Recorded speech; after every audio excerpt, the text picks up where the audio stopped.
Salvador. Lá o Flamengo venceu o Bahia pelo placar de 1-0 e larga na frente nessa partida das quartas de final. Tudo bem, PC? Grafa, boa noite, meus amigos. Boa noite. Foi um jogo em que o Flamengo foi muito cirúrgico, né, PC? Acho que essa talvez seja a palavra mais correta para definir a atuação do Flamengo, porque o aproveitamento do Flamengo lá na frente foi impressionante, né? Boa noite, bem-vindos, meus amigos. Salve, Felipe, Mansur, Alex, quem nos acompanha.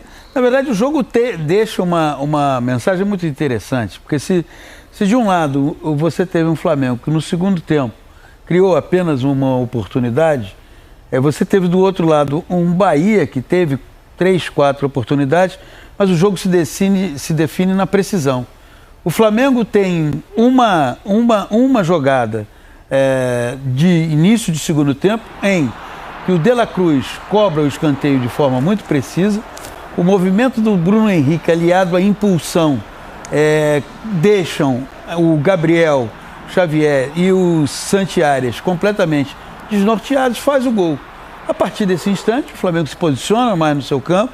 O Bahia, que foi dominante a maior parte do jogo, pressiona, surgem oportunidades, mas o Bahia não tem a precisão que o Flamengo teve. E isso, principalmente quando você joga contra uma equipe tão qualificada quanto essa do Flamengo, cobra uma conta muito alta.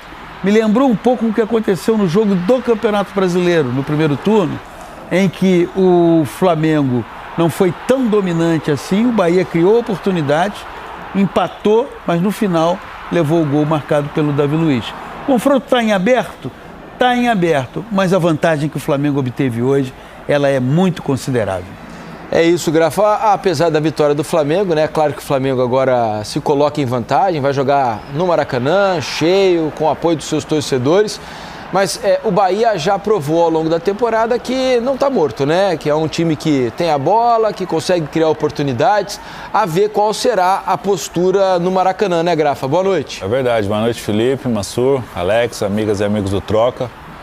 O Bahia vai ter que apresentar um futebol bem melhor do que apresentou essa noite para poder reverter essa vantagem. O Flamengo também não fez um grande jogo, foi cirúrgico, né? Na melhor ocasião que teve, na grande ocasião que teve, o Bruno Henrique foi feliz, né? Subiu de Almanac, parecia o Dadá subindo, parando no ar. Ninguém atrapalhou, né, Grafa? Então, sozinho, só direcionou ela para baixo. No segundo tempo, o Lúcio, atacante do Bahia, teve uma chance parecida, numa bola parecida, só que ele cabeceou sob o gol.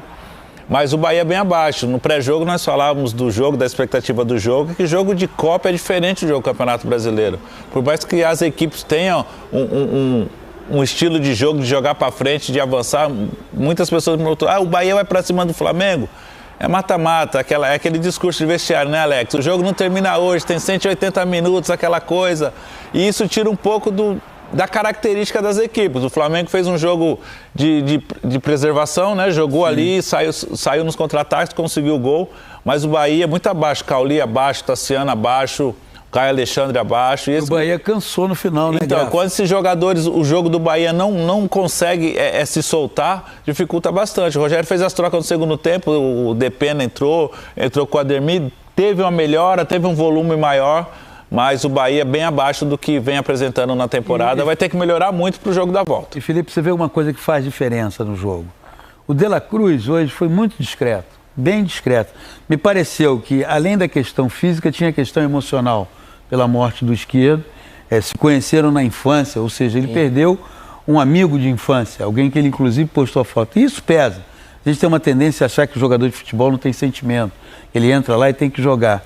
Pois bem, o De La Cruz participa de um lance do jogo, que é a cobrança de escanteio. Nós vamos repetir aí o gol. A maneira como ele cobra o escanteio, a maneira como ele bate na bola, ele não se desvencilha da bola. Ele bate com aquela intenção. E me chamou a atenção, não sei se chamou a atenção de vocês, que pouco antes dos times voltarem para o segundo tempo, o Tite estava dando alguns toques para o Bruno Henrique, no caminho do vestiário para o campo. Nós temos até essa imagem, mostramos na transmissão. E pelo gestual do Tite, parecia falar de movimentos que ele sugeria ao Bruno Henrique, não é? E essa subida é absolutamente imarcável. Mas você veja isso, qual foi a participação do De La Cruz no jogo? Foi na cobrança do escanteio. Isso acaba fazendo a diferença. Duas ponderações sobre o escanteio, né? Queria ouvir a opinião de vocês. Primeiro, acho que essa batida, a gente chama bola fatiada, né? Alex, que era um exímio cobrador de escanteio aqui, pode até dizer, quando você tem um jogador de muita impulsão, como é o caso do Bruno Henrique, essa batida acho que é estratégica, né, Alex? Porque consegue aproveitar ao máximo um jogador que costuma ter essa vantagem sobre os zagueiros, né? E assim, no meio do sistema defensivo, às vezes você tem algum espaço onde alguém vai estar marcado e alguém não, para poder embalar. E você vê que a bola ela vem mais rápida, né? Ela rasante, que se ela vem um pouco mais... viajada, né? Mais viajada, dá tempo de você reposicionar ali, não dá, né? Então ele foi muito feliz, porque aquele negócio que eu comentava com os caras assim, eu vou ter que bater a bola aqui se a defesa tiver dessa maneira. Se você chegar errado ali na hora errada, o problema é seu, mas se não, vá ali que a responsabilidade é minha de pôr a bola. Foi o que aconteceu, treinaram, combinaram, certeza, e a execução dos dois foi espetacular. Me deu a sensação que a cobrança tinha algo combinado, porque os dois homens do Flamengo que estavam na área... Vão para o primeiro pau, né, Mansur? Vão para o primeiro pau, tentando isolar o Bruno Henrique com o marcador numa cobrança mais lenta. O que vai fazer a diferença ali é a impulsão. É isso. E aí o Bruno Henrique naturalmente vai ter a vantagem nesse aspecto. É jogada ensaiada. Minha impressão foi que esvaziar na direção do primeiro pau... Leva todo mundo para a primeira trave. Para diminuir os embates com o Bruno Henrique. O que me incomoda nisso de ver, e a gente vê acontecendo muitas vezes, né, Grafa, aquela questão, e principalmente... a gente aprende no futebol. Eu tenho que estar atento, eu tenho que ver. E você vê aquele defensor do Bahia... A gente vai ver agora. Perdão, desculpa, Alex. Pode falar, porque vai sair a batida. Ó. Sim, olha ele livre, você vai ver, todos foram na direção da primeira trave e o Bruno Henrique ficou num espaço com menos defensores. Então o defensor, em momento nenhum, olha para eu poder realmente saber. E não encosta no Bruno, né, Alex? Porque às vezes eu não vou na bola, né, Felipe? A gente pula meio do corpo, você vai atrapalhar, ele cabeceia, mas sem direção. Você pode ver que ele não faz um movimento, ele vem, a bola só bate, de tão boa que vem a bola. O Bahia faz a marcação por zona, né? Fica aqueles 4 jogadores assim em linha e os jogadores que ficam fora, cada um pega um. O Bruno Henrique estava sem ser o seu marcador, ele saiu sozinho. E essa bola é jogada ensaiada, porque quando não é jogada ensaiada e o jogador bate no segundo pau, ela faz aquela banana, né? Ela vem, aquela bola que vem mais lenta no segundo pau. Essa bola é uma bola rápida, joga no segundo pau rápido. Brigar, né? E o Bruno Henrique ele nem precisou se movimentar tanto, ele só subiu e cabeceou para baixo. A jogada muito bem ensaiada. Os dois possíveis marcadores, que eram o Gabriel Xavier e o Santiago, ficaram completamente desnorteados. Quando eles viram... Santiago tentou e chegou atrasado. E Exato. Aí, quando eles viram, o Bruno Henrique já estava na cabeça... E a marcação por zona, os 4 que ficam parados, eles têm que ter uma impulsão muito boa, porque o cara que vem de trás correndo, ele vem correndo, subindo. Né? Normalmente ele vai subir mais que os caras. Isso parece beber naquela fonte. Você pode fazer uma simulação com o vôlei. Quando você levanta e um jogador ameaça bater... E vem o de trás aqui embaixo. A finta? Com isso, a finta. E com isso, o bloqueio fica completamente desguarnecido, porque o bloqueio vai naquele que ameaçou bater. Agora, uma outra coisa, convenhamos, falha do Marcos Felipe, né? Não dá para isentar o goleiro do Bahia, por mais que a cabeçada tenha sido boa, o Bruno Henrique tenha subido sozinho, não foi uma cabeçada potente, vamos dizer, não foi uma cabeçada forte e muito próxima do Marcos Felipe, né? Então, é uma bola que está muito próximo dele, é uma cabeçada para baixo. A cabeçada para baixo é difícil, é muita dificuldade para o goleiro. Não era uma cabeçada rápida, né? Talvez o gesto técnico dele ali de tentar fazer assim atrapalhou um pouco. Talvez se ele vai meio de lado, assim, para jogar ela de lado... Era uma bola muito defensável. Né? Aí é de cada... Assim, eu não fui goleiro, assim, eu não vou conseguir compreender o gesto. Mas é uma bola defensável. Por mais que ela seja cabeceada quase na risca da pequena área... Ela não vai distante dele, né? É uma bola defensável. O movimento foi lento. Que ele faz é o movimento de alguém que foi surpreendido. Por que ele pode ter sido surpreendido? Porque, de repente, ele não conseguiu ter a leitura de que poderia acontecer se aquela bola chega no Bruno Henrique. Ele está seguindo a bola. Talvez o Rogério Ceni conseguisse evitar o gol. Não, mas mas ali, PC, ele está seguindo a bola saiu lá de trás, ele está aqui no gol. A bola saiu cruzada, ele vai seguindo a bola. Aí, quando ele viu, o Bruno Henrique subiu sozinho. Na frente dele. Mas o movimento que ele faz é que não é o movimento dele, talvez... Ele faz esse movimento. Talvez se ele faça esse movimento para jogar... Sabe o que dificultou ali, eu vendo? Porque a gente fala da testada pro chão. Ela não pode, se ela quicar um pouco na frente do goleiro, ela vai quicar, vai subir. Essa bola, ela cai bem embaixo dele. Essa é a bola boa nesse sentido. Verdade. Lógico que era defensável. Mas a dificuldade dele de chegar, porque realmente olha, cai a bem gente tá embaixo vendo, dele. né, na repetição, em câmera lenta, Eu achei que o movimento dele, olha, ele errou a bola. E você vê que ele faz ele errou a bola, porque assim, ele chegou na bola. Só que na hora dele fazer o movimento, porque você vê claramente que ele tentou espalmar a bola pra lateral. E do outro lado? Só que ele errou a bola, olha lá, ó. Sim. Vai mostrar, ó. Ele faz o movimento, olha lá, ó. Sim. Ele erra a bola. E do outro lado, nas 2 vezes em que os jogadores do Bahia entraram cara a cara, o Matheus Cunha saiu muito bem. Muito bem. É verdade, As 2 vezes. Olha como é que o jogo vai tendo sutis diferenças. Sim, sim. Não é? Quer dizer, o Matheus Cunha, quando o Bahia conseguiu criar uma situação real e efetiva de gol, ele saiu-se muito bem. Uma outra coisa que vocês chamaram a atenção aqui é sobre a questão física, né? E a gente, foi ontem, Mansur, que a gente falou aqui sobre isso, na semana passada, não me lembro, Alex talvez se lembre. Inteiro. Não, porque a gente tem uma questão a respeito do Bahia, porque o Bahia é um time de muito controle, né? É um time pouco potente, né? Fisicamente, assim, é um time de muito controle, muita técnica e tal. E quando pede um jogador, por exemplo, como o Biel, que é um jogador da velocidade, um jogador da profundidade, as substituições, às vezes, não são suficientes para manter um ritmo mais agressivo, principalmente quando é um time que está atrás no placar e precisa buscar o empate. É algo que o Bahia rotineiramente tem o jogo do Bahia é um jogo que desgasta, né? Fisicamente.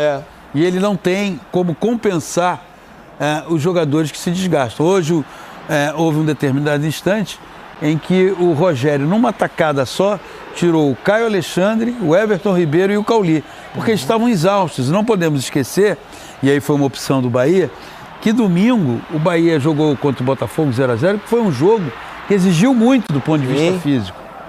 Porque você enfrenta um Botafogo, que é um time que pratica um jogo muito forte do ponto de vista físico, do ponto de vista técnico. Então o Bahia acusou esse golpe hoje. E curioso, né? Porque além da questão física que a gente está falando, o Bahia fez 2 bons jogos e não venceu nenhum dos 2. Né? Sim. O Bahia não conseguiu vencer o Botafogo. Faltou um grafite mas lá. Empatou. Você vê que mas eu falo até de característica, porque às vezes o Everaldo ele tá jogando aberto. Centroavante, né? Eu tô tanto assim na perto da área. Ele não precisa ficar ali mais aberto, concordo? Isso tá vindo agora na minha cabeça. E às vezes deixar ele como realmente o atacante. Ele joga mais aberto porque o Tassiano tem uma característica muito forte de entrar na área. Sim, não, e ele abre esse deixa espaço. o Cauli preservado, tá bom. Isso. Mas eu falo, quando ele domina realmente ali naquele terço final de campo... Mas ali me parece que a ideia, de fato, o time é desenhado para que o Everaldo faça o movimento de fora para a área, o corredor fica para o Arias. Sim. O Tassiano também fecha da esquerda para dentro, para ser uma espécie de um segundo atacante, mas com mais liberdade de movimento. O Everaldo tenta virar, de fato, essa referência. Eu não acho que o Everaldo fique... Eu não vejo o Everaldo como um homem aberto. Eu vejo o Everaldo como um homem aberto na parte defensiva, né? Na forma, tanto engenhosa como o Rogério fez, montou, para que o Cauli não precise ser um homem de recomposição o tempo todo e seja o jogador mais liberado. O trio de meio... Caio Alexandre, Jean Lucas, Everton Ribeiro recompõe como um tripé por dentro, Everaldo volta pela direita, Tassiano pela esquerda, quando o Bahia se estabelece no campo de ataque. É por isso que o Rogério fala muito que os jogos do Bahia não podem virar uma ida e volta, porque senão a característica de meio dele não vai sustentar esse tipo de jogo e nem ofensivamente esses jogadores vão ter tempo de se estruturar no campo ofensivo para os homens de fora atacarem a área, para ele formar a superioridade numérica por dentro. Eu acho que tem muito de acordo com o que cada treinador pensou para o jogo. Primeiro, bom ter você aqui novamente. Queria que você pudesse falar um pouquinho da sua estratégia para essa partida contra o Bahia. Você começa com o Léo Ortiz e me parece que é numa tentativa de povoar o meio-campo, acho que muito em relação também à partida do Flamengo-Bahia, que foi no Maracanã pelo Campeonato Brasileiro. E no primeiro tempo ainda, você inverte o Luiz Araújo com o Gerson e tem uma conversa rápida com o Pulgar, que lá a sensação lá de cima foi quando o Flamengo encaixa a marcação e começa a vencer o jogo, assim, né? Dar o passo para vencer o jogo. Queria que você pudesse analisar essa sua análise da partida, se você concorda com isso. Boa noite. Vamos ver se eu pego os itens todos. Obrigado pelo carinho. Obrigado. Tem um lado humano por trás de todos nós que ele é importante. Vamos lá. As mudanças de lado do Luiz e do Gerson, quando tem jogadores versáteis e consegue exercer bem a função, ela tirar. O que a gente queria? Mais jogo apoiado com o Gerson. Então a flutuação do lado direito, com o Juba, que era um jogador que ficava mais atrás, ela dava essa liberdade maior. No segundo tempo, tanto é que a gente continuou e deu a jogada com o volume que é a jogada que ia acontecer nos gols. O gol e as oportunidades. O Luiz pelo lado esquerdo, ele adaptou também o lado esquerdo e ter velocidade e ter pressão em cima do zagueiro que pudesse sair daquele lado. Então, a equipe ela vai se mostrando, ela tem opções durante o jogo. Outro item o Léo vou falar o que é a lembrança. Tinha um cronista esportivo no Rio Grande do Sul, Rui Carlos Osterman, extraordinário, que ele tinha um poder de síntese extraordinário. Ele falava assim, quando ele queria elogiar um grande jogador, ele dizia assim: ele é um grande jogador de futebol, não importa a função, ele joga muito. A equipe jogou muito. Boa noite, Tite. As pessoas só chegam um pouquinho. Boa noite, Tite. Boa noite, César. O Rodrigo Cerqueira, da TV Globo. Tite, eu queria que você falasse um pouco como foram os seus últimos dias, desde o retorno da Bolívia até o retorno aqui ao trabalho na beira do gramado. E imagino que domingo seja um jogo também importante para você, porque é a volta do Tite, agora com o Flamengo, a Itaquera. Então, eu queria que você falasse sobre esse momento que você passou e a expectativa pelo jogo de domingo também. Dá para escrever um capítulo de livro ali, nisso. Pelo lado humano, e que cada um passa, que o doutor passou. Para mim, eu sentia do doutor a responsabilidade, os cuidados, o diagnóstico. Ele queria saber o porquê e ficava perto na viagem toda comigo. Meu filho, eu pedi para ficar na minha frente, ele disse: não, eu quero ficar atrás. Eu me sentia cuidado deles e eu sentia que tomara que as pessoas deem ouvido à ciência. A ciência, ela está aí para que a gente possa usufruir dela humanamente. Jogar em La Paz é muito difícil. Eu não vou usar um termo desumano, mas ele te traz uma série de problemas muito fortes. Eu não gostaria de estar dizendo isso, mas se não derem um intervalo, como o doutor falou, no primeiro tempo para, no segundo tempo para, vai dar problema. Deu comigo, vai dar mais sério. Então eu estou antecipando. E é absurdo a Conmebol obrigar as equipes a estarem um dia antes lá. É um absurdo, é um desrespeito à ciência. Por quê? Porque as pessoas, os médicos, eles sabem que a partir de 6, 7, 8 horas, tu começa a ter dor de cabeça, uma série. A gente quer chegar na hora do jogo, aí o clube é multado. Bom, eu só fiz essa observação, o César me ajuda no outro, porque ela foi um conflito. Eu só sosseguei na hora que todos os exames, o doutor me mostrou o coração, mostrou para cá, mostrou para lá, disse isso, trouxe aquilo, trouxe a esposa, falou para o filho, falou para a direção toda, daí eu ficava só observando, daí eu me tranquilizei mais. Obrigado ao Departamento Médico do Flamengo, obrigado ao doutor Bassan, eles foram muito queridos.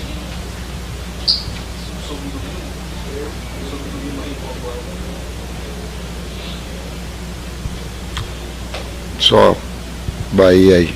E o jogo de hoje tem bastante coisa aqui para a gente falar. E a felicidade da performance da equipe, sabe, das decisões que a gente tem que tomar em cima de uma sequência, das entradas dos atletas. Hoje, de novo, a necessidade do Igor, que não vinha sendo utilizado, entrou bem. Daqui a pouco machucou um atleta, nós ficamos com 10 homens. A recomposição, o BH de 9. Cara, tem um monte de coisa legal aí. Ajuda aí, Sérgio. O Wesley, Everton Araújo e, sim, enfim, todos que participaram, infelicidade do Michael, mas sim, as reposições, elas fortaleceram a equipe e acho que a força do grupo aí e a efetividade prevaleceu. Aqui, Tite, sua direita, tudo bem, César? Boa noite, Pedro Torre, ESPN. Tite, hoje tivemos aí, provavelmente, não se sabe exatamente o grau de gravidade das lesões, que são lesões de Michael e também do De La Cruz, o quanto está te atormentando isso nessa fase que o Flamengo tem vivido de tantas lesões, um jogo decisivo, e quanto tem te influenciado no plano de jogo, numa estratégia como hoje, fora de casa, o Bahia, um time muito técnico, enfim, quanto isso tem influenciado no teu dia a dia no Flamengo? Obrigado. Bom, é um pouco daquilo que eu respondi anteriormente, né? A gente falar do calendário é algo já que bater em cima disso é algo que todas as equipes têm tido esse mesmo problema, enfim. Mas cabe a gente desenvolver soluções, né? A gente tem procurado a saúde dos atletas, né? O departamento de fisiologia sempre nos passam a realidade de cada um, sempre para o próximo jogo, né? A gente sempre vem planejando em cima de uma revisão e ver os que estão em condições para o próximo jogo. E tem sido dessa forma, né? Assim, a gente tem conseguido performar nas 3 competições dessa forma. Então vamos avaliar, né, o caso principalmente do Michael hoje. E como o Tite disse, né, cabe a gente tomar as decisões dentro daquilo que a gente tem em mãos, e até aqui eles têm correspondido muito bem. Talvez nós não tenhamos tempo suficiente para falar a respeito, talvez em off, em outro momento a gente possa falar o quanto isso influencia em todo o trabalho e o quanto se trabalha em função disso, de diferentes funções, para que a gente possa tomar decisão sem expor o atleta para a saúde, mas inevitavelmente acaba acontecendo, aí dói. Precisou do Michel, porque nós não tínhamos, aí ele jogou o jogo todo lá. Não era para jogar o jogo todo, mas pô, veio e com a boa vontade de poder participar e foi decisivo. Aí nós precisamos do jogo. Ele quase ia fazer o segundo gol porque não foi falta, tá? Foi nada. Foi nada. Tá? Não foi nada. Não foi nada. Ele tirou o corpo, o zagueiro foi dar, ele ia para cá. Tá. E só para deixar bem registrado. Um jogador decisivo, e aí tu perde ele na sequência. Pô, isso a gente tenta controlar, a gente tem que tomar decisão, tenta preservar ao máximo, mas é duro, cara, é duro. Próxima pergunta. Boa noite, Tite. Mônica Alves, do Coluna do Fla. Hoje o Flamengo ganhou todas as bolas aéreas. Houve alguma mudança nos treinamentos em relação ao que vinha acontecendo, né? Era algo que estava atrapalhando, vocês estavam tomando vários gols de bolas aéreas, houve alguma mudança? Sim, a gente fica observando e a gente teve um ajuste, sim. Ninguém fica escondido atrás da responsabilidade, nos ajustamos e a equipe foi primorosa em termos de bola parada e de bola andando nas bolas aéreas, sim. A gente reajustou. Ainda em cima disso, Tite, o Bahia não levava gol há 4 jogos, um time sólido. E o Flamengo fez um jogo muito seguro, principalmente no primeiro tempo, quando a pressão do Bahia foi muito forte. E a gente sabe que competição de mata-mata é assim. Primeiro você tem que defender a casinha, né, para depois tentar alguma coisa. Como é que você avalia a equipe num todo, nos 90 minutos, numa comparação defesa versus ataque? Eu respeito a tua opinião, mas divirjo dela, frontalmente. Porque se tu quiser se defender, tu está mais perto de perder. E a nossa proposta quando foi aqui é de jogar da mesma forma, inclusive com as 3 pressões, onde a bola estiver. Senão, vai perder do jeito, do modelo, da forma com que nós jogamos. Senão, podemos e vamos perder, mas eu não vou a equipe se acovardar, puxar ela não é, ela pode ser por uma circunstância do jogo, é diferente do te posicionar atrás, de ideias, e dá para perceber isso. Não vejo dessa forma, e vejo que no segundo tempo nós fomos inclusive melhores, aumentou o posse de bola, conseguiu uma marcação maior, ficamos à mercê de fazer o segundo gol.